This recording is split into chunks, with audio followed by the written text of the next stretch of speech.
First டாபிக்கா இந்த இதை எடுத்த உடனே பார்வதி மூஞ்சில ஒரு ரியாக்ஷன் இருந்துச்சு. ஆஹா இன்னும் இன்னைக்கு எடுத்து வந்துட்டார் அப்படின்னு சொல்லிட்டு. ஆனா அது ரெட் கார்டு வரைக்கும் போகும் அப்படிங்கிறது கூட அது ரெட் கார்டு காட்டுற வரைக்கும் கூட ரெண்டு பேருக்கும் தெரியல. காமிச்சதுக்கு அப்புறம் ரெண்டு பேருக்குமே பேனிக் அட்டாக் தான். அண்ட் அவங்க வெளியில வரும்போது கூட சரி இவங்க போய் அப்பாலஜி கேட்பாங்க. அப்பவுமே ஒரு மாதிரி சாண்ட்ரா பயப்படுவாங்க.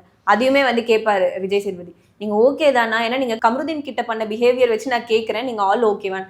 மறுபடியும் அவங்க அப்படியே ஒரு செகண்ட் ஒரு நார்மல் ஜோனுக்கு வந்து எஸ் ஐம் ஓகே அப்படின்னாங்க. அதுக்கப்புறம் அவங்க கேஷுவலா இருக்காங்க.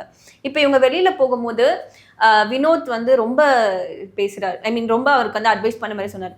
நான் உங்ககிட்ட சொல்றேன், வெளில போனா தயவு செஞ்சு கல்யாணம்லாம் பண்ணிக்காத அப்படின்னு சொல்றாரு. இருந்தாலும் அவர் ஒரு செகண்ட் வினோத் யோசிச்சு ஐயோ நம்ம தெரியாம சொல்லிட்டோமோ, இல்லடா ஒன்றும் இல்லைன்ற மாதிரி சொல்லிட்டு மறுபடி இல்ல சொல்லு என்ன சொல்லணும்னே சரி எனக்கு புரியுது. ஏன்னா எல்லாரோட மனசுல அது இருக்கு. அது ஏன் கமருதீனுக்கு தோண மாட்டேன்? ஓகே நம்மளுக்கு வந்து பார்வை செட் ஆக மாட்டேன்றான்னு இவ்வளவு பேர் சொல்றாங்களே, ஏன் அவருக்கு அது தோணல? அது ஒரு தனி உலகமா இருக்குன்னு நினைக்கிறேன். பிக் பாஸ் வீடுங்கிறது வந்து இந்த 7 பேர் தான் அந்த உலகத்துக்குள்ள, இந்த 7 பேர்ல இருக்கவங்க தான் நம்முடைய லைஃப் பார்ட்னர் அப்படிங்கிற மாதிரி அதை ஃபிக்ஸ் பண்ணிடுறாங்களா இல்ல அவங்க கேமுக்காக? எனக்கு என்னமோ அவங்க ரெண்டு பேரும் கேமுக்காக பண்றாங்கன்றது நல்லாவே தெரிஞ்சுச்சு. நியோமேட்டின் ஹேர் growth லோஷன். இது சாதாரணமான ஹேர் ஆயிலை விட பல மடங்கு வேகமா ஊடுருவி முடி கொட்டுறது, அடர்த்தியின்மை, சிறுவயது வழுக்கை போன்ற பிரச்சனைகளை தடுத்து முடி அடர்த்தியா வளர உதவுது.